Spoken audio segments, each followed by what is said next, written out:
سيدنا محمد وعلى آل سيدنا محمد كما صليت على إبراهيم وعلى آل إبراهيم في العالمين إنك حميد مجيد.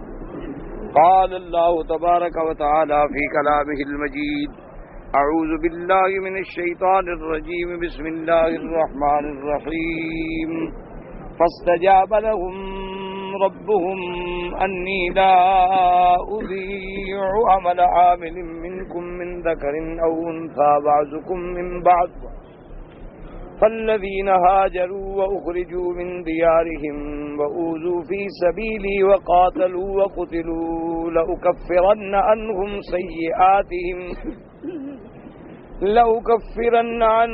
سيئاتهم ولأدخلنهم جنات تجري من تحتها الأنهار ثوابا من عند الله والله عنده حسن الثواب. قال المؤلف والمفسر رحمه الله تعالى: قال سعيد بن منصور حدثنا سفيان بن عمرو بن دينار أن سلمة رجل من آل أم سلمة قالت أم سلمة رضي الله تعالى عنها: يا رسول الله صلى الله عليه وسلم لا نسمع الله ذكر النساء في الهجرة بشيء فأنزل الله تعالى. اب مفسر رحمۃ اللہ علیہ فرماتے ہیں کہ بی بی ام سلمہ نے حضور پاک کی خدمت میں عرض کیا کہ یا رسول اللہ صلی اللہ علیہ وسلم، اللہ تبارک و تعالی نے عورتوں نے ہجرت کی مکہ سے مدینے کی طرف، ان کے بارے میں قرآن پاک میں کوئی ایسی بات نہیں آئی. یعنی مردوں کے بارے میں تو فضائل آئے ہیں لیکن عورتوں کا ذکر بطور خاص نہیں آیا. تو اللہ نے قرآن پاک میں یہ آیت نازل فرمائی کہ فاستجاب لهم ربهم، اللہ نے سب کی دعائیں قبول فرمائیں. انی لا اضیع عمل عامل منکم من ذکر او انثى، اللہ نے فرمایا ہم ضائع نہیں کرتے کسی کا عمل، چاہے وہ مرد ہو یا عورت ہو، سب کو اجر دیتے ہیں. وقالت الانصار هي اول زینۃ قدمت علینا، انصار نے فرمایا کہ یہ وہ پہلی بیوی ہیں جو سوار ہو کے ہجرت کر کے آئیں مدینے کی طرف. وقد رواه الحاکم في مستدرکہ من حدیث سفیان بن عیینہ ثم قال صحیح على شرط البخاری رحمہ اللہ تعالی ولم يخرجاه. یہ حدیث مبارک جو ہے امام بخاری کی شرائط کے مطابق صحیح ہے. یہ علیحدہ بات ہے کہ امام بخاری اور امام مسلم رحمت اللہ علیہ نے اس حدیث کو اپنی کتاب میں ذکر نہیں فرمایا. اور یہ بات ضروری نہیں ہوتی کہ جو حدیث مبارک بخاری اور مسلم میں نہ ہو نعوذ باللہ وہ صحیح نہیں ہوتی. نا معنی یہ ہوتا ہے کہ بخاری اور مسلم کی حدیثیں تو الحمدللہ صحیح ہیں، اس کے علاوہ بھی جتنی کتابیں ہیں ان کے اندر الحمدللہ ثم الحمدللہ، بلکہ صحیح یعنی حدیث کی اول کتاب جو ہے وہ موطا امام مالک رحمۃ اللہ علیہ. اسی طرح اور بھی سیاستہ ہیں جن کو 6 کتابوں کے حوالے سے پہچانا جاتا ہے، ان میں بھی صحیح روایات مبارک ہیں. تو اسی طرح یعنی یہ اصول ہوتا ہے کہ محدثین کرام جو ہیں وہ پھر اسناد پہ نظر رکھتے ہیں. تو بعض روایات ایسی بھی ہیں جو امام بخاری رحمۃ اللہ علیہ نے اپنی کتاب میں تو ذکر نہیں کی لیکن ان کی شرط کے مطابق وہ حدیث مبارک جو ہے صحیح. بعض روایات ایسی ہیں جن کو امام مسلم رحمۃ اللہ علیہ نے اپنی کتاب میں تو ذکر نہیں فرمایا لیکن امام مسلم رحمۃ اللہ علیہ کی جو صحت حدیث کے لیے شرطیں ہیں وہ حدیث اس کے مطابق ہے. وقد روى ابن ابي نجيح مجاهد بن ام سلمة قالت آخر آية نزلت هذه الآية فاستجاب لهم ربهم أني لا أضيع عمل عامل منكم من ذكر أو أنثى بعضكم من بعض إلى آخرها. بی بی ام سلمہ سے یہ روایت بھی ہے کہ یہ آخر آیت ہے جو نازل ہوئی. رواہ ابن مردوی. ومعنى الآية أن المؤمنين ذوي الألباب لما سألوا ما سألوا مما تقدم ذكره فاستجاب لهم ربهم عقب ذلك بفاء التأكيد كما قال تعالى. اب مفسر رحمۃ اللہ علیہ فرماتے ہیں کہ اس آیت کا معنی یوں سمجھیں کہ ذوی الالباب جو ہیں عقل والے مومن ایمان والے، جب انہوں نے اپنے پروردگار سے دعائیں مانگی تو فاستجاب لهم، فا تاکید کے لیے یعنی اس کے فوراً بعد اللہ نے ان کی منظوری عطا فرما دی. تو فا کا مطلب یہی ہوتا ہے کہ اس کے بعد یعنی ان کے سوال جو تھا وہ فوراً اللہ نے منظور فرما لیا. کما قال تبارک و تعالی وَإِذَا سَأَلَكَ عِبَادِي أَنِّي فَإِنِّي قَرِيبٌ أُجِيبُ دَعْوَةَ الدَّاعِ إِذَا دَعَانِ فَلْيَسْتَجِيبُوا لِي وَلْيُؤْمِنُوا بِي لَعَلَّهُمْ يَرْشُدُونَ۔ اللہ نے فرمایا کہ جب بھی بندہ مجھے پکارے میں اس کے قریب ہوں، اور ہر پکار والے کی پکار سنتا ہوں اور قبول کرتا ہوں۔ اس کو چاہیے کہ وہ مجھ سے استجابت طلب کرے، اس کو چاہیے کہ میری ذات پہ ایمان لائے، یہی راستہ ہے جس سے وہ ہدایت اور کامیابی کو پہنچیں گے۔ وقوله تبارک و تعالی انی لا اضیع عمل عامل منکم ذکر او انثى بعضکم من بعض هذا تفسیر للإجابة بل يوفى هذا تفسیر ای قال له مخبرا انه لا يضيع عمل عامل منکم لدیہ بل یوفى كل عامل بقسط عمله من ذکر او انثى۔ اللہ نے فرمایا خبر دی اپنے بندوں کو کہ اے میرے بندو، جو بھی تم عمل کرتے ہو میں تمہارا عمل کبھی ضائع نہیں کرتا، بلکہ میں تمہارا عمل قبول کر کے تمہیں ثواب دیتا ہوں۔ عمل کرنے والا مرد ہو یا عورت ہو، سب کو اللہ تبارک و تعالی اپنی رحمت سے ثواب عطا فرماتی ہیں۔ بعضکم من بعض، تم ایک دوسرے میں سے ہو، اے جمیعکم فی ثوابی سواء، تم مرد ہو یا عورتیں ثواب میں سب برابر ہو۔ یہ نہیں ہے کہ آپ نے مغرب کی نماز پڑھی ہے آپ کو تو زیادہ ثواب ملے اور عورت کو کم ملے، نہ، اللہ سب کو برابر ثواب عطا فرماتے ہیں۔ اللہ تبارک و تعالیٰ کی رحمت میں سب اللہ کی مخلوق ہیں، باقی اللہ کا ایک نظام ہے۔ کچھ چیزیں اللہ نے مردوں کے ذمے لگائی ہیں جو عورتوں کے ذمے نہیں، اور کچھ چیزیں اللہ نے عورتوں کے ذمے رکھی ہیں جو مردوں کے ذمے نہیں۔ اسی طرح اللہ نے نظام عالم کو چلانے کے لیے یہ اس کے اسباب ہیں۔ کسی کو غنی بنا دیا، کسی کو فقیر بنا دیا، کسی کو قوی بنا دیا، کسی کو کمزور بنا دیا، تاکہ کیا وجہ ہے کہ دولت والا بھی غریب کا محتاج ہے، غریب جو ہے وہ دولت والے کا محتاج ہے، قوی بھی ضعیف کا محتاج ہے، اور ضعیف جو ہے وہ بھی قوی کا محتاج ہے، مرد جو ہے وہ عورت کا محتاج ہے، عورت جو ہے وہ مرد کی محتاج ہے، تب ہی یہ نظام عالم چل رہا ہے۔ اگر اللہ سب کو برابر کر دیں تو پھر کون کسی کو پوچھے گا؟ اللہ نے نظام ہی ایسا بنایا ہے کہ ایک دوسرے کی احتیاج ہے، ایک دوسرے کا بندہ محتاج ہے۔ آپ کے گھر میں ہر نعمت آ جائے، بیوی نہیں تو گھر کچھ بھی نہیں، آپ کیا کر سکتے ہیں؟ گھر کو بنا سکتے ہیں آپ ایک دن بھی اپنے گھر کا انتظام نہیں کر سکتے، آپ ایک دن بھی اپنے، اور جو بیچارے رہتے ہیں بغیر خواتین کے، بغیر بیویوں کے، دیکھیں ان کا کیا حال ہوتا ہے غریب۔ تو اسی طرح تو ایک نظام خانگی ہے، ایک داخلی نظام ہے، ایک خارجی نظام ہے۔ اللہ نے سب کے وظیفے تقسیم کر دیے ہیں کہ یہ تیری ڈیوٹی ہے، یہ تیری ڈیوٹی ہے، یہ تیری ڈیوٹی۔ باقی اللہ کی رحمت میں تو سب اس کے بندے ہیں، جو بھی اعمال صالحہ کریں گے ان کو باقاعدہ ثواب ملے گا، چاہے وہ مرد ہوں یا عورتیں ہوں۔ اس لیے اللہ پاک نے فرمایا فالذین ہاجروا ای ترکوا دار الشرک واتوا الی دار الایمان وفرقوا الاحباب والاخوان والخلان والجیران، وہ لوگ جنہوں نے ہجرت کی، یعنی کیا مانا کہ دار الشرک سے جو نکل گئے، جنہوں نے مکہ مکرمہ چھوڑا، جنہوں نے اپنے گھر چھوڑے، جنہوں نے اپنے رشتہ دار چھوڑے، جنہوں نے اپنے دوست چھوڑے، جنہوں نے اپنے بھائی چھوڑے، صرف اللہ کے لیے اپنے تمام نعمتوں کو چھوڑ کے وہ ہجرت کر گئے۔ یاد رکھو ہجرت کرنا جو ہے، میرے آقا کے زمانے میں، سرکار کے زمانے میں ہجرت فرض تھی، یعنی جیسے نماز فرض ہے اسی طرح ہجرت کرنا مکے سے مدینے کی طرف یا مکہ سے کسی دوسری طرف یہ فرض تھا، یعنی اگر کوئی ہجرت نہ کرے تو وہ گناہ گار تھا، کبیرہ گناہ کا مرتکب تھا کہ وہ تارک ہو گیا فرض کا۔ لیکن بعد میں جب اللہ نے اسلام کو غلبہ دیا تو پھر ہجرت فرض نہیں رہی، پھر ہجرت آپ نے فرما دیا کہ لا ہجرت بعد الفتح، کہ اے مسلمانوں اب مکہ فتح ہو گیا، اب ہجرت کرنے کی کوئی ضرورت نہیں۔ لیکن اب بھی یاد رکھو مسئلہ یہ ہے علماء اور فقہاء کے نزدیک کہ اگر آپ کسی کافر ملک میں رہتے ہیں، اگر وہاں پر آپ کو اپنے عقیدے کے مطابق زندگی گزارنا مشکل، آپ یعنی اللہ کی توحید پہ، حضور کی رسالت پہ قائم نہیں رہ سکتے، آپ فرائض اللہ ادا نہیں کر سکتے، نماز نہیں پڑھ سکتے، روزہ نہیں رکھ سکتے، شعائر دین پہ قائم نہیں رہ سکتے، تو اب بھی ہجرت فرض ہے کہ اس جگہ کو چھوڑ دیں اور فوراً کسی دوسری جگہ تشریف لیں۔ اگر آپ کسی ایسے کافر ملک میں ہیں کہ آپ کو دین کے معاملے میں کوئی جبر نہیں، اب جیسے آپ یورپ میں رہتے ہیں، الحمدللہ مساجد ہیں، مدارس ہیں، اللہ کا فضل ہے، درس ہے، تبلیغ ہے، اجتماعات ہیں، جلسے ہیں، خطابات ہیں، ہر مسلمان، اور ماشاءاللہ ماشاءاللہ وہاں کے مسلمان میں تو سمجھتا ہوں ہم سے بھی زیادہ پکے مسلمان ہیں کہ وہ دیار کفر میں رہنے کے بعد بھی اسلام پہ پکے، یعنی جو بھٹک گیا وہ تو خیر گیا، جو بھٹک گیا ہے وہاں وہ تو ہر کے در کانے نمک رفت نمک شد، جو نمک کی کان میں جا پڑا وہ تو نمک بن گیا۔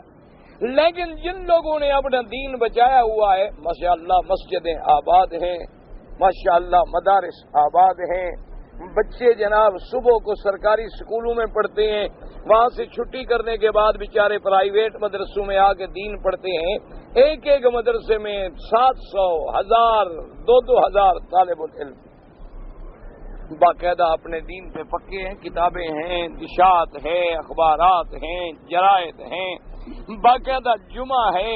اب جہاں یعنی کوئی 10 مسجدیں نہیں ہوتی تھیں، اللہ کی رحمت ہے ہزاروں مساجد ہیں، تو وہاں سے ہجرت کرنا فرض نہیں ہوتا، لازم نہیں ہوتا۔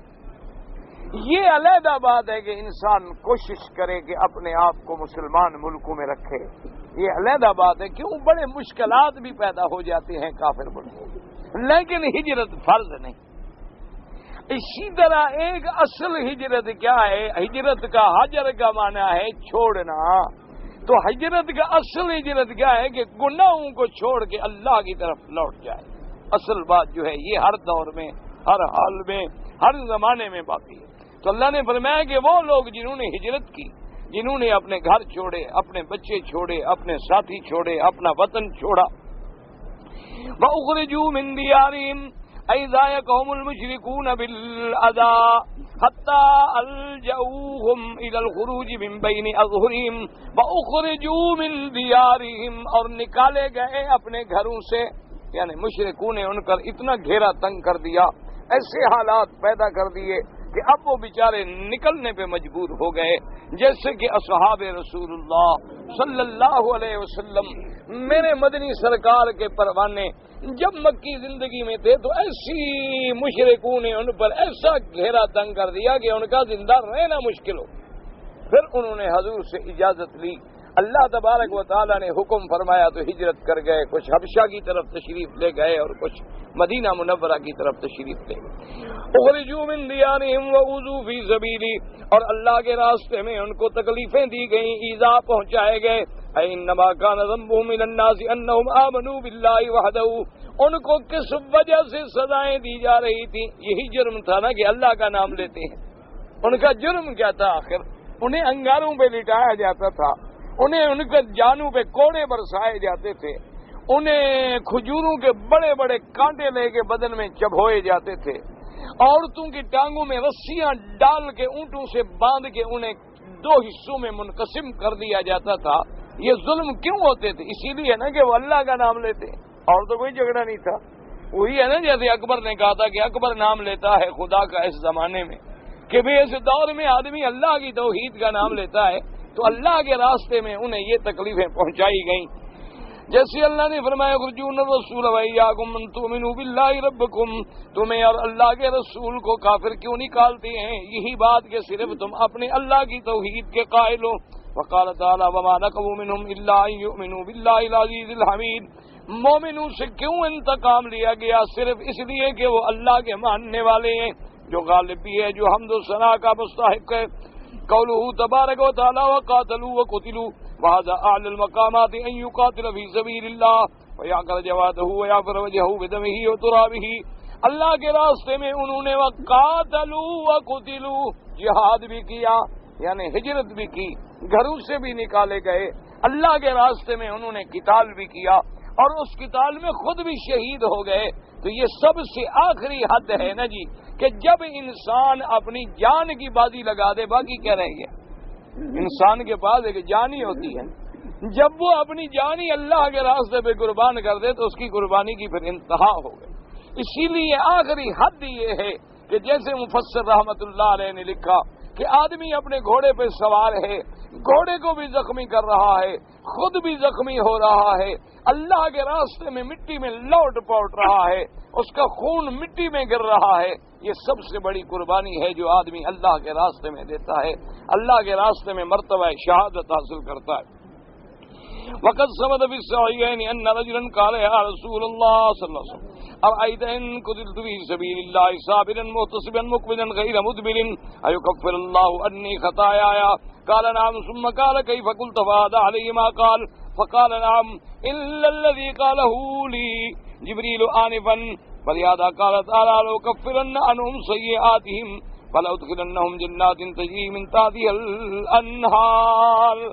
جیسے مفسر رحمۃ اللہ علیہ فرماتی ہیں وقد ثبت فی الصحیحین، یعنی صحیحین کی روایت میں، صحیحین سے مراد ہوتی ہے بخاری و مسلم، یعنی اس روایت کو امام بخاری رحمۃ اللہ علیہ نے بھی نقل کیا، امام مسلم رحمۃ اللہ علیہ نے بھی نقل کیا کہ ایک آدمی آیا حضور کی خدمت میں اور اس نے آگے عرض کیا کہ یا رسول اللہ صلی اللہ علیہ وسلم آپ ذرا مجھے بتلائیں کہ میں اگر اللہ کے راستے میں نکلوں اور اللہ کے راستے میں جہاد کروں اور اللہ کے راستے میں شہید ہو جاؤں اور پھر میں جہاد جو کروں تو صابرن جم کے کرنے والا، محتسبن اللہ سے اجر لینے والا، مقبلن غیر مدبرن آگے بڑھنے والا، پیٹھ دکھانے والا نہیں، بالکل اللہ کے راستے میں۔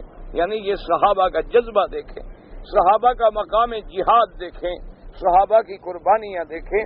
ایسے ایسے واقعات بھی موجود ہیں کہ بعض صحابہ نے فرمایا کہ آؤ اللہ کے دشمنوں سے جہاد کرتے ہیں، اپنے ساتھیوں سے کہا کہ یہی گڑھے کھود لو، ہمیں یہاں تک زمین میں دفن کر دو، ہم لڑیں تاکہ بھاگ نہ سکیں، اللہ کے راستے میں ہم اٹ جائیں، اللہ تبارک و تعالیٰ کے راستے میں ہم ثابت قدم رہیں، اللہ تبارک و تعالیٰ کے یعنی جہاد کے جذبے کا یہ عالم ہے کہ ایک صحابی جہاد کر رہے ہیں اور جب مسلمانوں نے کافروں کے قلعے پہ حملہ کیا تو صحابی آگے بڑھتے جا رہے ہیں اور اس کے بعد ان صحابیوں نے کہا کہ اے میرے ساتھیوں، خدا کے لیے میں اللہ کے راستے میں لڑ رہا ہوں، میں لڑتے لڑتے اگر شہید بھی ہو گیا تو مجھے سب سے زیادہ جہاں آگے لے جا سکتے ہو نا، جتنی آگے لے جا سکتے ہو دشمن کے قلعے کی طرف، تو مجھے وہیں جا کے دفن کرنا تاکہ میں زیادہ سے زیادہ اللہ کے راستے میں آگے بڑھ جاؤں۔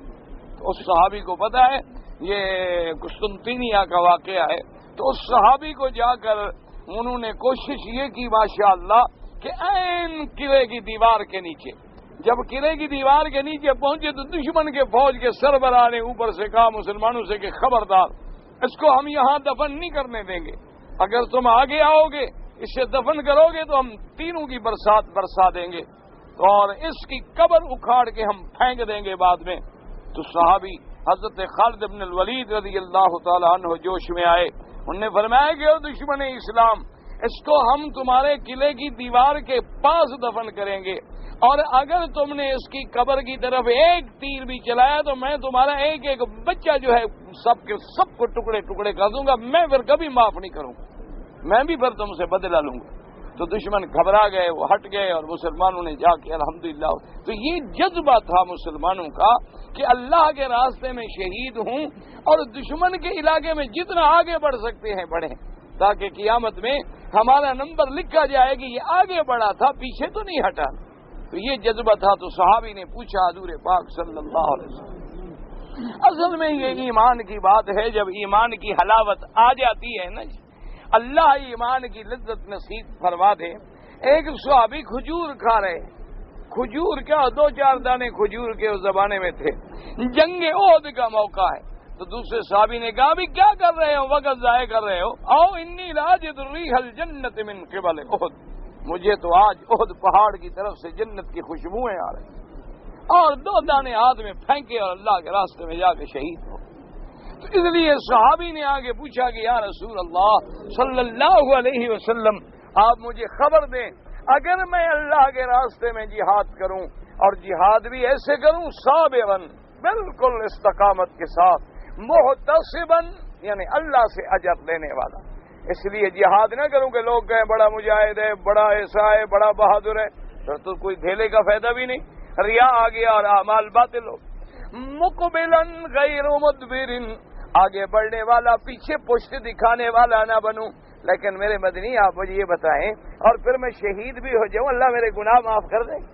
اللہ تبارک و تعالیٰ میری غلطیاں معاف کر دیں گے؟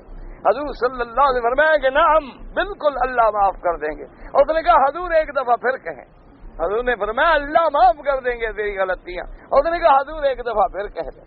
تو آپ نے فرمایا اللہ تیری ساری گناہ مٹا دیں گے. ابھی ابھی جبریل مجھے کہہ کے جا رہا، لَأُكَفِّرَنَّ عَنْهُمْ سَيِّئَاتِهِمْ وَلَأُدْخِلَنَّهُمْ جَنَّاتٍ تَجْرِي مِنْ تَحْتِهَا الْأَنْهَارُ خَالِدِينَ فِيهَا.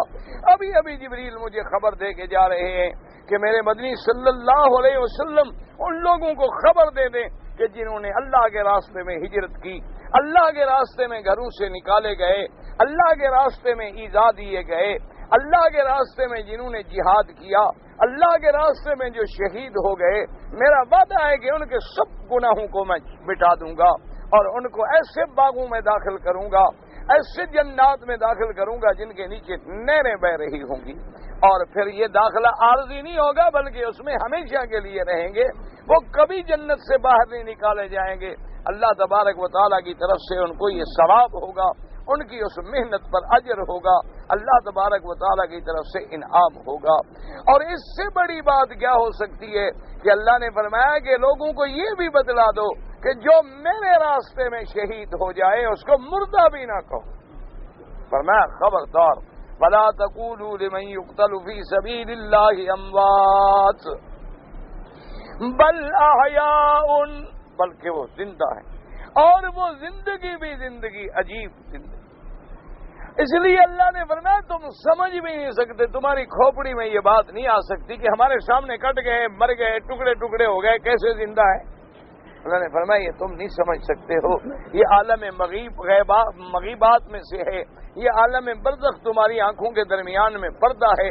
اگر میں دکھلا دوں تو دکھلا دوں ورنہ کوئی سمجھ نہیں سکتا. لیکن فرمایا کہ وہ زندہ ہے. اور دوسری جگہ پہ فرمایا صرف زندہ نہیں، احیاء عند ربہم یرزقون، زندہ بھی ہے اور انہیں رزق بھی دیا جاتا. اور رزق بھی کیسا؟ جنت کا رزق جس کا کوئی مقابلہ بھی نہیں کر سکتا.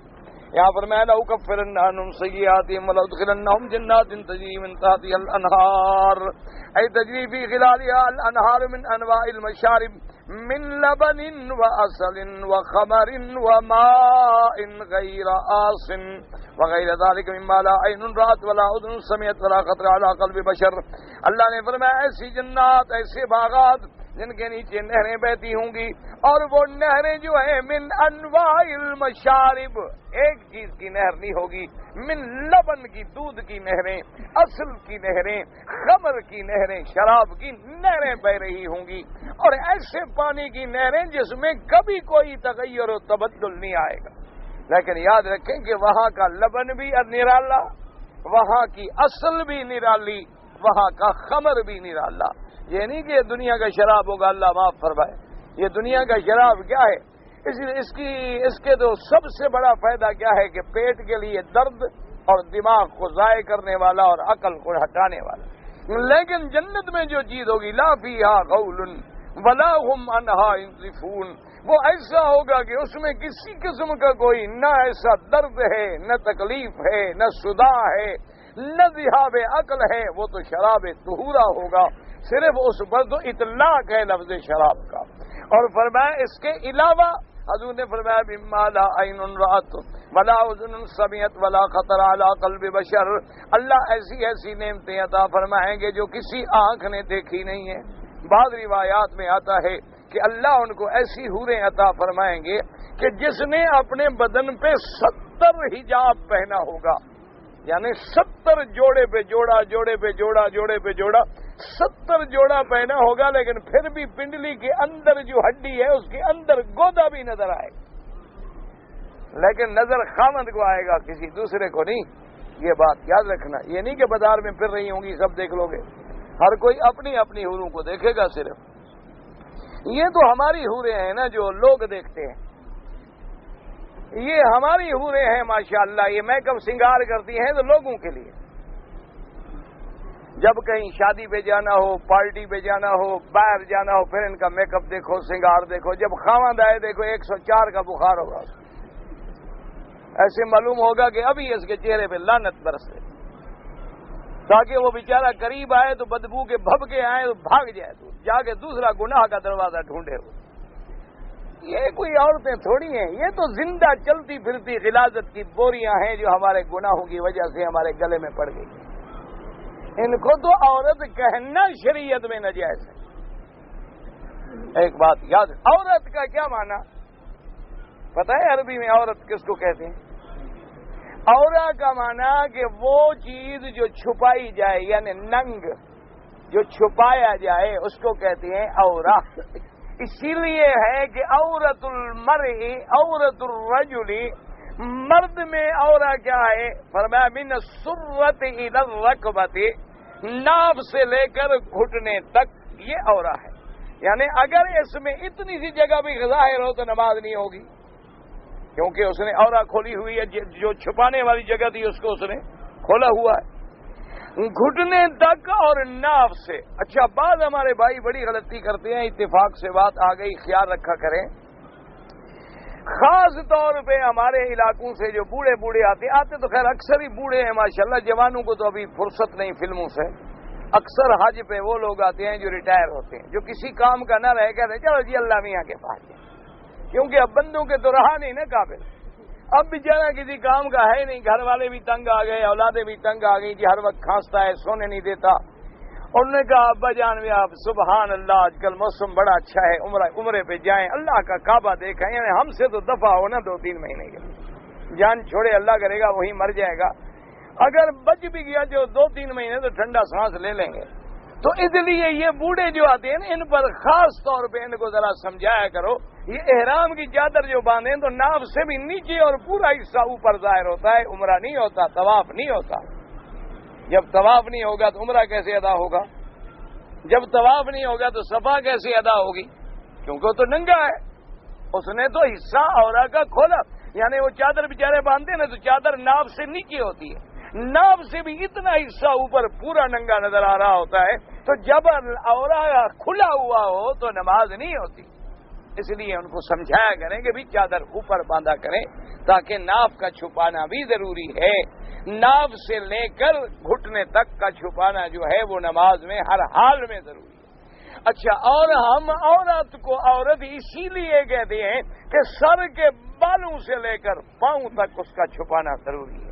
اس لیے اس پر عربی کا لفظ ہے عورہ، یعنی ایسی چیز جو چھپائی جائے. اور ہم نے عورت کا معنی رکھا ہے ایسی چیز جو بازاروں میں پھرائی جائے. تو اس کو عورت کون کہتا ہے؟ یہ تو بس ایک تماشا ہے، ہمارے گناہوں کا عذاب ہے. عورتیں تو وہ تھیں نا جو اہل بیت رسول تھے، عورتیں تو وہ تھیں جو اصحاب رسول تھے کہ سیدہ فاطمہ الزہرا رضی اللہ تعالی عنہا حضور صلی اللہ علیہ وسلم کے جگر کا ٹکڑا ہیں. آپ جب بیمار ہوئیں تو کتابوں میں آتا ہے کہ آپ نے حضرت علی رضی اللہ تعالی عنہ سے فرمایا کہ میری تمنا ہے، میری خواہش ہے کہ رات میں ہی میرا جنازہ پڑھا جائے اور مجھے رات میں ہی دفن کر دیا.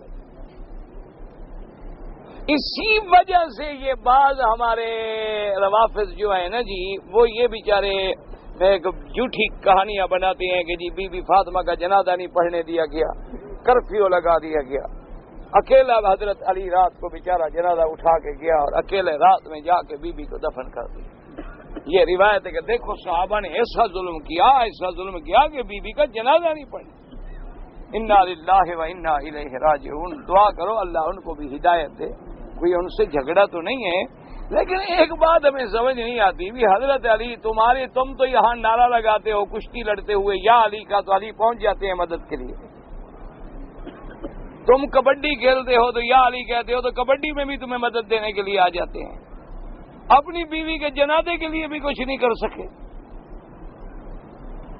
عجیب بات ہے، تمہاری مشکل کشائی کرنے والا اپنے گھر کی مشکل نہیں حل کر سکا. یہ سب جھوٹ ہے. بی بی کی وصیت تھی، یاد رکھو. بی بی نے خود وصیت فرمائی تھی کہ میری اگر وفات ہو جائے تو میرا جنازہ رات میں ہو اور حضرت علی نے پوچھا کہ بی بی کیا وجہ ہے؟ کہا میں نہیں چاہتی کہ میری میت پر بھی کسی غیر کی نظر پڑے. یہ تھا پردے کا عالم. انہوں نے فرمایا بی بی میت کے بعد کیا ہے؟ اوپر کپڑا ہے. میت نے کہا نہیں کپڑا بھی ہو لوگوں کو اندازہ یہ تو ہو جاتا ہے نا قد لمبا تھا کہ چھوٹا تھا. لہذا میں نہیں چاہتی. میری زندگی میں الحمدللہ اللہ نے غیر محرم سے محفوظ رکھا ہے تو اللہ مجھے موت کے بعد بھی محفوظ ہے. یہ تھیں عورتیں. اللہ کے کروڑوں صلاۃ و سلام ہوں. سیدہ عائشہ صدیقہ رضی اللہ تعالی عنہا نے سرکار مدینہ صلی اللہ علیہ وسلم سے حیران ہو کے پوچھا. اس نے کہا کہ یا رسول اللہ مجھے یہ بتائیں کہ ہم قیامت والے دن جب قبروں سے اٹھیں گے تو اس وقت بندے پر کپڑے ہوں گے؟ حضور نے فرمایا کہ نہیں ہوں.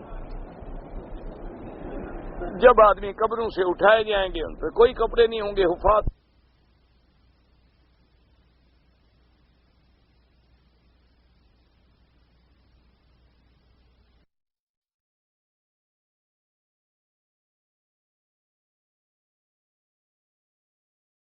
خلیل کو پہنایا جائے علیہ الصلاۃ والسلام. صحابہ نے پوچھا کہ حضور آپ سے بھی پہلے؟ تو حضور نے فرمایا کہ ہاں مجھ سے بھی پہلے ان کو پہنایا جائے گا کیونکہ اللہ کی توحید کے لیے جب انہیں آگ میں ڈالا جا رہا تھا تو کافروں نے ان کے کپڑے اتار لیے تھے. اللہ اس دن کا بدلہ دیں گے قیامت میں کہ سب کھڑے رہو پہلے خلیل کو لباس پہناؤ. اللہ اپنے توحید کے نام پہ قربان ہونے والوں کو بدلہ دیتی ہے. تو بی بی عائشہ نے سب سے پہلا سوال جو کیا وہ یہ کیا کہ حضور جب کپڑے نہیں ہوں گے اور لوگ قبروں سے کھڑے ہوں گے اور ادھر عورت ہے ادھر مرد ہے ادھر عورت ہے ادھر مرد ہے سب غیر محرم ہے پتہ نہیں کون کون دفن ہے تو اس وقت کیا ہوگا؟ عورتیں غیروں کے سامنے کھڑی ہوں گی. تو حضور پاک نے فرمایا عائشہ کیا کہہ رہی ہے؟ یعنی اندازہ کرو کہ بی بی عائشہ کو صرف دنیا کا نہیں حشر والے دن بھی پردے کا خیال کہ بھئی اس دن پردے کا کیا ہوگا. غیر مردوں کے سامنے ہم کیسے کھڑے ہوں گے؟ غیر محرم کے سامنے عورت کیسے کھڑی ہوگی؟ یعنی یوم الحشر بھی خیال ہے بی بی کو تو پردے کا خیال. حضور نے فرمایا عائشہ کیا کہہ رہی ہو؟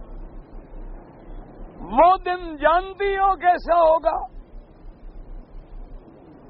بی بی نے پوچھا حضور کیسا؟ فرمایا جب آنکھیں پتھرا جائیں گی آنکھیں ہل نہیں سکیں گی تو کوئی دیکھے گا کیا؟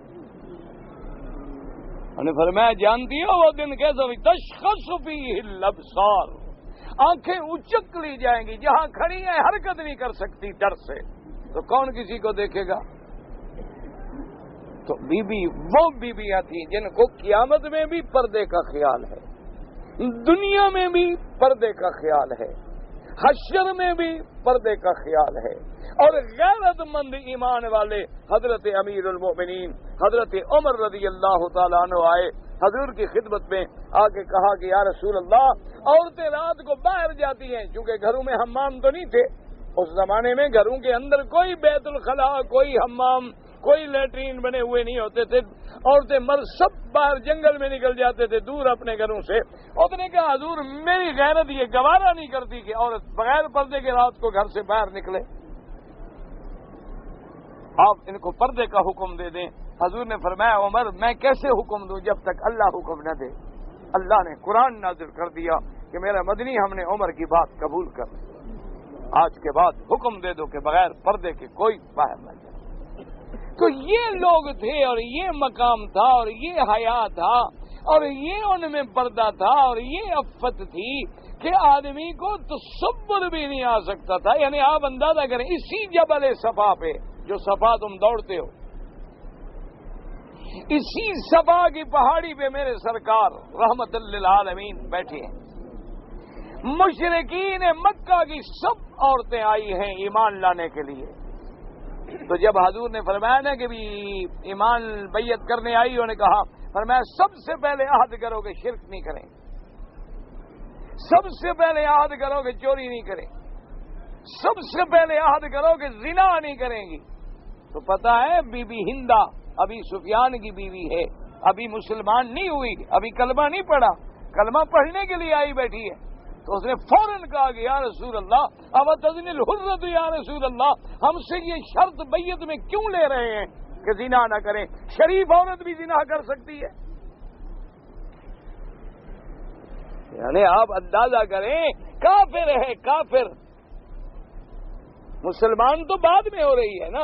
اس نے کہا حضور آپ جو بیعت کر رہے ہیں ہم سے اور شرط لے رہے ہیں کہ کوئی عورت زنا نہ کرے، کیا شریف عورت بھی زنا کرتی ہے کہ اس سے یہ پابندی لی جائے کہ زنا نہ کرے؟ شریف عورت تو زنا کر ہی نہیں سکتی، اور بیعت میں شرط کرنے کی کیا ضرورت؟ یعنی اندازہ کریں، کافر عورتیں بھی خاندانی عورتیں زنا کا تصور نہیں کرتی تھیں، اور آج جس دنیا میں آپ جی رہے ہیں وہاں جو آپ کے سب سے بڑے ایڈوانس ملک ہیں نا جی، وہاں لاکھوں کی تعداد میں کنواری مائیں ہیں، یعنی ابھی شادیاں نہیں ہوئی، بچے پیدا ہو گئے، جو اپنے آپ کو بڑا مہذب ملک سمجھتے ہیں نا کہ ہم بڑے تہذیب یافتہ ہیں، ہم بڑے ترقی یافتہ ہیں، ان جیسا ذلیل تو میرے خیال میں دنیا میں کوئی خنزیر بھی نہیں ہوگا۔ ایسی ذلیل قوم ہم نے آج تک نہیں دیکھی ہے کہ جن کی بچیاں 10 سال 12 سال کی حاملہ، حمل گرائے، قانون بنا رہے ہیں کہ عورت اگر ناجائز حاملہ بالزنا ہو جائے تو اس کا حمل بھی گرایا جائے، پردہ بھی دیا جائے، لوگوں کو بھی نہ بتلایا جائے کہ اس نے کچھ کیا ہے۔ انا للہ و انا الیہ راجعون، اس کے علاوہ آدمی کچھ نہیں کہہ سکتا، یہی کہہ سکتا ہے کہ بس انا للہ، کہ یہ وہ وقت آ گیا ہے کہ آدمی بس پڑھ لے کہ گویا مر گئے۔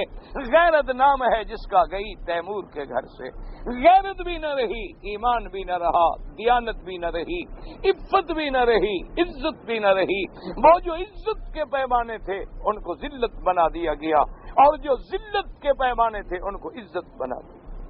انا للہ، اور یہ بالکل وہی وقت ہے، میرے آقا نے فرمایا تھا اپنے صحابہ سے کہ میری امت پہ ایک وقت آئے گا، حضور نے فرمایا میری امت پہ ایک وقت آئے گا، قاد ان یکون المعروف منکرا والمنکر معروفا، فرمایا کہ جب بھلائی برائی بن جائے گی اور برائی بھلائی بن جائے گی۔ آج ایمان سے کہو، ایک آدمی کی داڑھی ہو اور کرتے اس کا پنڈلی پہ ہو، مسواک اس کی جیب میں ہو، اور ٹوپی پہ پگڑی باندھی ہوئی ہو، جا رہا، لوگ کہیں گے کارٹون جا رہا، ٹھیک ہے۔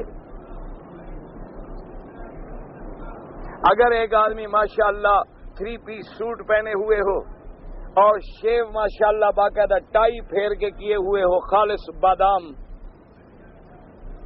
اور اس کے بعد جناب یہ ہے کہ بال اس نے ایسے رکھے ہوئے ہوں کہ جیسے ابھی کسی انگریز کے گھر سے نکلا ہے، تو لوگ کہیں گے یار کو پڑھا لکھا آدمی لگتا ہے، بڑا معزز آدمی، جگہ دے دیں جی، صاف کھڑے ہیں صاف۔ انا للہ و انا الیہ، انا للہ و انا الیہ راجعون۔ دعا کا ایک شاعر داڑھی منڈا رہے تھے تو ایک افغانی بزرگ آئے، ان کی کتابیں پڑھی بیچارے نے، اس نے سمجھا کہ کوئی بڑا، لوگ ہوتے ہیں نا جیسے ہماری کیسٹیں سنتے ہیں، ٹیپیں سنتے ہیں تو اندازہ لگاتے ہوں گے کہ شاید کوئی بڑے نیک ہوں گے، ان کو کیا پتا کہ یہ تو کیسے بدکار ہیں، وہ بیچارے تقریریں سنتے ہیں، ہماری کیا پتا تقریر کیا، گفتار کا غازی اور ہوتا ہے، کردار کا غازی اور ہوتا ہے۔ وہ غریب بڑے معتقد ہوتے ہیں، بڑے دل میں خواب و خیال ہوتے ہیں کہ او مولوی وکی صاحب پتہ نہیں کیا ہوگا، یہ نہیں پتا کہ وہ تو ایک کتے سے بھی گندا ہے، وہ تو ایک ادنا جانور سے بھی برا ہے، تو اللہ کا کرم ہے کہ اپنے دین کا کام لے لے، اس کی مرضی ہے وہ کسی سے لے لے، اس کی مرضی ہے وہ چڑیوں سے باز مروا دے، اس کی مرضی ہے وہ چھوٹوں کو بڑا کام لے لے بڑوں کو نہ لے، یہ اس کی مرضی ہے۔ تو اس طرح وہ بیچارہ کتابیں پڑھتا پڑھتا سنتا سنتا جب آیا، ڈھونڈتا گیا تو حضرت دکان پہ بیٹھے داڑھی منڈوا رہے ہیں، انہوں نے کہا جی یہ ہے حضرت، انہوں نے کہا لا حول ولا قوت، انہوں نے کہا دیکھو ہم پٹھان آدمی افغانستان سے پیدل آئے، پٹھان تو پھر آپ جانتے ہیں نا، یہ جذبے میں آ جائے تو پھر جدھر یہ اس کا جذبہ جدھر آ جائے، بس یہ بڑا ڈر لگتا ہے ان سے کہ بھئی جذبہ ان کا خدا کرے ٹھیک رہے، ورنہ آج ادھر جائے پھر اس کو آپ روک نہیں سکتے، پھر اس کو اللہ روکے تو روکے، ورنہ اللہ کا رحمت ہے، سمجھتا کچھ نہیں خان کر، یہ خان کی مجبوری، بس اس لیے دعا کیا کریں کہ اللہ ان کو صراط مستقیم پہ رکھے۔ ورنہ یہ جدھر چل پڑے بس یہ چل پڑے، پھر یہ شتر بے مہارت۔ وہ جناب جب دیکھا اس نے کہا لا حول ولا قوت الا باللہ، میں تمہارا کتاب پڑھ کے اتنا دور سے آیا اور تم ادھر ریش میں تراشم داڑھی منڈواتے ہو۔ میں نے سمجھا تو کوئی بڑا اللہ کا ولی ہوگا، مولوی ہوگا، عاشق رسول ہوگا، حضور کی نعتیں لکھتے ہو اور یہاں داڑھی منڈوا رہے ہو۔ اچھا وہ شاعر آدمی، اس نے کہا کہ خان صاحب غصہ کیوں کرتے ہو؟ من ریش میں تراشم، میں اپنی داڑھی منڈوا رہا ہوں، کسی کا دل تو نہیں میں منڈ رہا، کسی کے دل کو تو نہیں کاٹ رہا۔ تو خان نے کہا تمہیں شرم نہیں آتی کہ تم محمد مصطفیٰ کے دل کو کاٹ رہے ہو؟ تمہیں شرم نہیں آتی؟ کہتے ہو کہ میں کسی کا دل نہیں کاٹ رہا، تم اللہ کے نبی کے دل کو دکھا رہے ہو، تمہیں حیا نہیں آتی؟ اس نے نائی سے کہا بھی روک دو، بس ختم۔ اس نے کہا صاحب آدھی داڑھی منہ ڈالی آدھی، انہوں نے کہا بس اب یہاں حضور، جب حضور کو تکلیف ہوتی ہے تو میں بے حیائی نہیں کر سکتا۔ ساری زندگی ان کی داڑھی کا ایک حصہ چھوٹا تھا، ایک بڑا تھا، پھر نہیں منڈوائی، بات پہنچ گئی۔ اس نے کہا جس سے محبوب محمد مدنی کو تکلیف ہو،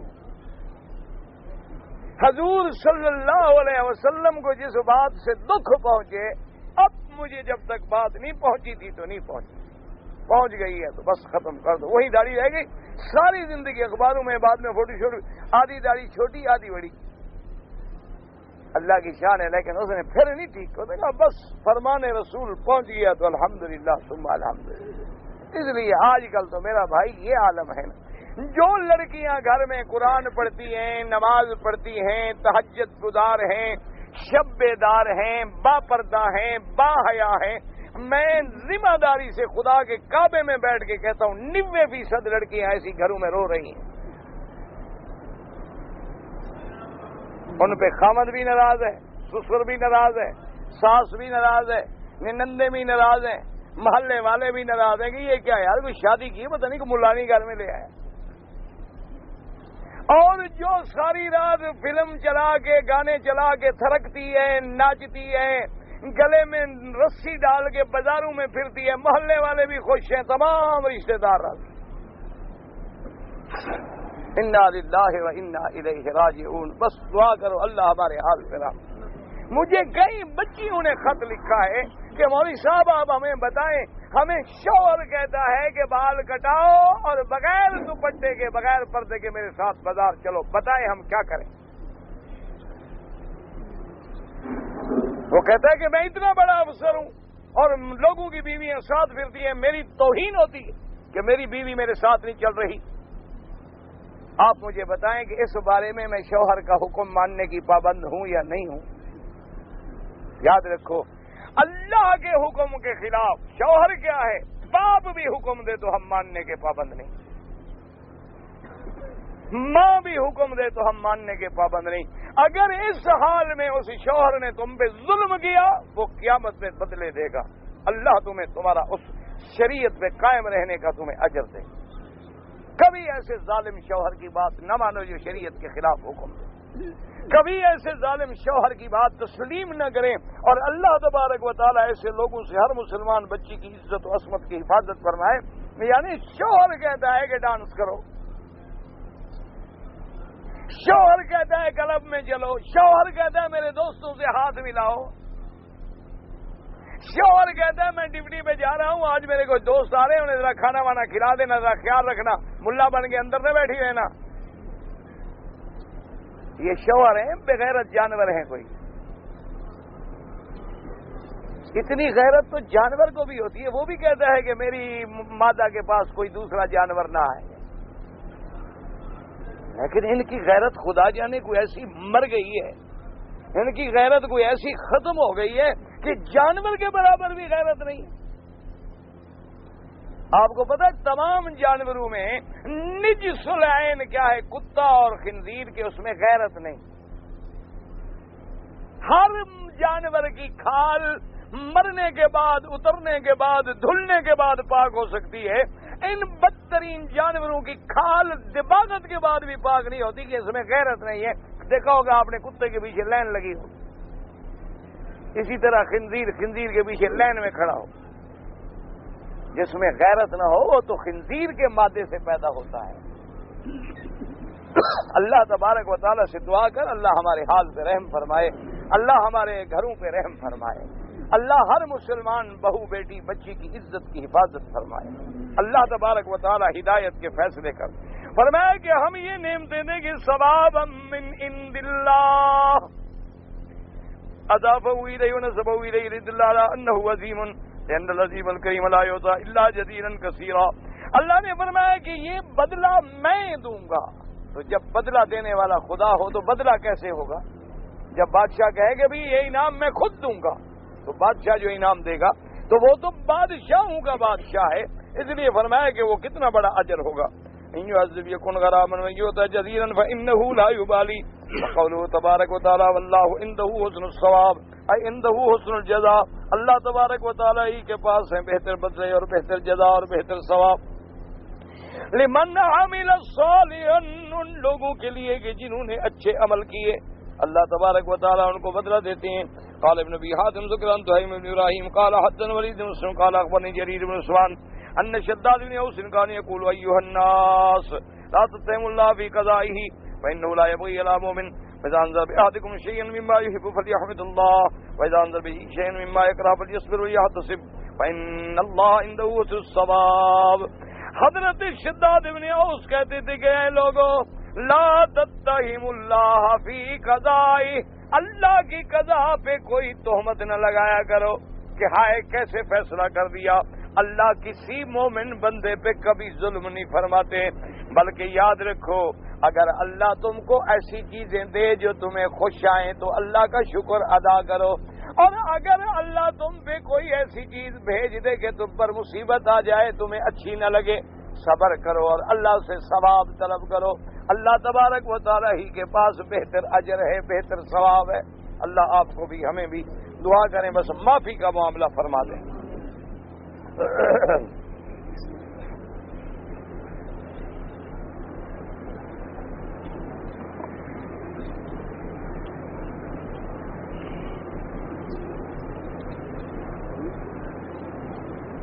کہتے ہیں جی مجھے شوق ہے کہ میں کوئی صدقہ جاریہ یعنی مسجد یا مدرسہ یا کوئی ایسی چیز بناؤں، لیکن ایک جوان لڑکی کا شادی ہے تو وہ سب سے پہلے اس کی شادی کرو، اس سے اور بڑا صدقہ کیا ہے اللہ کے بندے؟ مسجدیں اور تھوڑی ہیں دنیا میں، جو پہلے ہیں ابھی تو وہ بھی آباد نہیں ہوئی، جو ہم نے پہلے مسجدیں بنائی ہوئی ہیں اس میں بھی نمازی اللہ کی رحمت سے پورے نہیں ہوتے، کیونکہ ہر آدمی نے تو اپنی 1.5 اینٹ کی مسجد بنائی ہوئی ہے، ہر جماعت کی اپنی مسجد ہے، ہر مولوی کی اپنی مسجد ہے، ہر پیر کی اپنی مسجد ہے، ہر پارٹی کی اپنی مسجد ہے۔ اللہ کی مسجدیں تو ہیں ہی نہیں نا ہمارے ملک میں۔ انا للہ، تو آپ مسجدیں پہلے سب سے پہلے لڑکی کی شادی کریں، یہ سب سے بڑی ذمہ داری ہے، یہ سب سے بڑا ثواب۔ آت ذی القربى حقہ والمسکین، تم پر سب سے زیادہ حق اپنی اولاد کا ہے، اپنے بیٹے بیٹیوں کا ہے، اپنے غریب رشتہ داروں کا ہے، ذمہ داری ہے تم پر۔ نوجوان لڑکی ہے شادی کر دو، اللہ اسی میں تمہیں سب سے زیادہ ثواب دیں گے۔ کوئی اگر شیعہ ہو تو ہم اس کا جنازہ پڑھیں، بھئی ہمیں پتہ نہیں ہوتا کہ ہر شیعہ جو ہے کیا وہ کفر پہ مر گیا ہے، شیعہ کی کوئی ایک قسم تو ہے نہیں، 365 قسمیں ہیں۔ شیخ الاسلام ابن تیمیہ رحمۃ اللہ علیہ نے کتاب منہاج السنہ میں ان کے فرقے جو لکھے ہیں وہ تقریباً 360 سے اوپر ہیں، تو اس لیے اب ہمیں کیا پتا ہو سکتا ہے، اس لیے معاملہ ہوتا ہے ظاہر کے ساتھ کہ ظاہر میں وہ کلمہ پڑھتا ہے، ظاہر میں قرآن پڑھتا ہے، ٹھیک ہے، ہمیں کیا پتا باطن کا۔ تو ہاں اگر کسی کے بارے میں تمہیں یقین ہے کہ یہ صحابہ کو سب کرتا ہے یا صحابہ کو گالیاں دیتا ہے، صحابہ کو برا کہتا ہے، ایسے آدمی کا جنازہ نہ پڑھو۔ روایت میں آتا ہے کہ ایک آدمی کا جنازہ آیا، جب خبر دی گئی حضور کو آپ جنازے پہ تشریف نہیں لے آئے، لوگوں نے تو خیر پڑھ لیا، بعد میں جب پوچھا گیا تو آپ نے فرمایا انہو یبغض عثمان، یہ عثمان کے ساتھ بغض رکھتا تھا، میں محمد اس کا جنازہ نہیں پڑھوں۔ تو یہ بہرحال حالات پہ ہے۔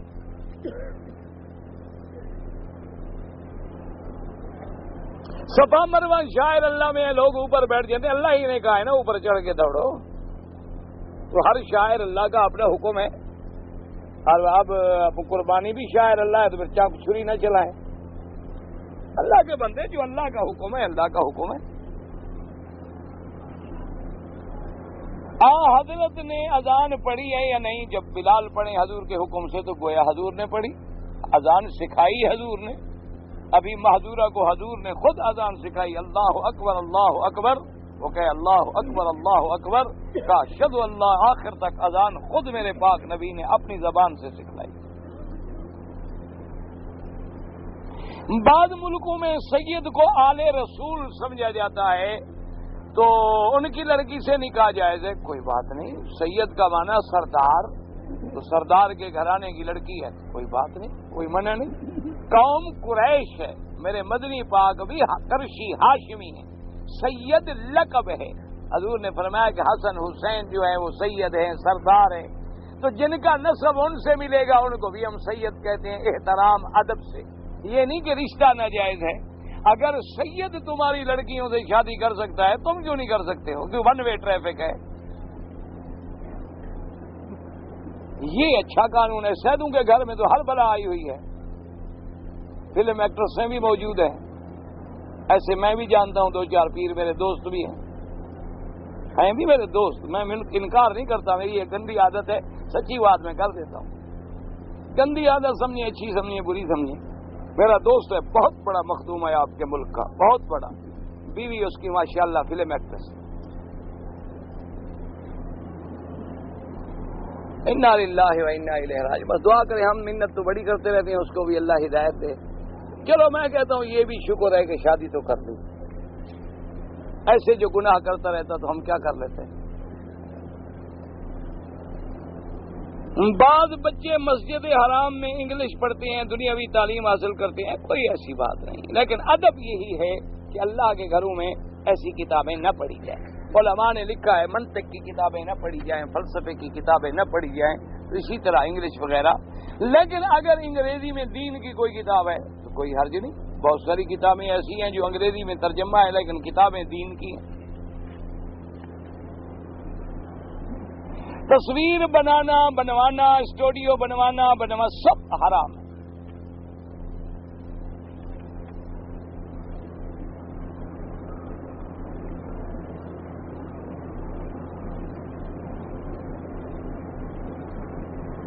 میں نے عصر کی نماز کے بعد اللہ کے گھر میں مجھے 12 تاریخ کو داخل ہونے کا موقع ملا تھا، اللہ کا بڑا کرم ہے، اور میں نے وہاں کافی وقت گزارا اور بڑی اچھی کیفیت گزری، لیکن اس کے بعد سے مجھے رات کو نیند نہیں آتی۔ اصل میں بات یہ ہے کہ بھئی یہ اللہ کا گھر ہے، اس کی عظمتیں ہیں، جلال ہے، اور لوگوں نے یہ سمجھ رکھا اللہ نے ہم غریبوں کے لیے تو ہر وقت کعبہ کھولا ہوا ہے۔ یہ حتیم جو ہے نا، حتیم میزاب رحمت کرنالے کے نیچے، یہ 7 ہاتھ تک کعبے کے اندر کا حصہ ہے، اس میں کھڑے ہو کے نماز پڑھ لو تو گویا تم نے اندر پڑھی، تو ہم غریب تو روز پڑھاتے ہیں، باقی اس کیفیت کا ایک اثر ہو جاتا ہے، کوئی بات نہیں، آپ